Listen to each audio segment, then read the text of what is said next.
дождови се потребни за производство, за манипулирање на самиот тутун, но треба повеќе дождови, бидејќи беше сушна и самиот тутун е многу исушен, оној што е собран. Ни треба доста дожд и ние, како секоја година, очекуваме околу 15 ноември да почнат оние почетните откупи на тутунот. Неофицијално се почнува во декември, но секоја година почнуваме од 15-17 ноември.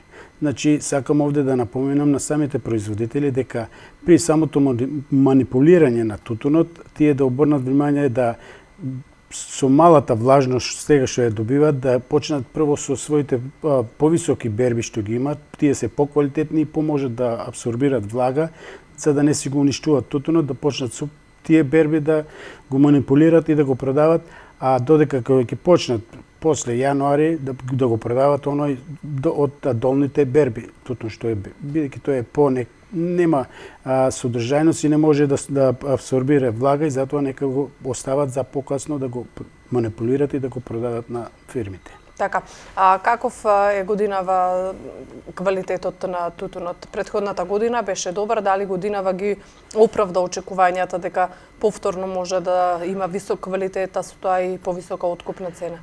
Во почетокот имаше доста врнежи кои што придонесува првите берби малку да бидат покрупни, а тие се малку покрупни, но со добар квалитет.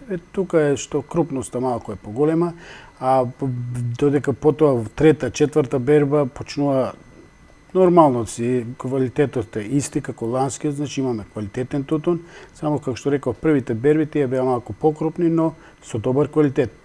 Може би ние се надеваме како производители и очекуваме дека ќе се постигне близу до ланската, па и може и ланската просечна цена да ја добиеме и ова година.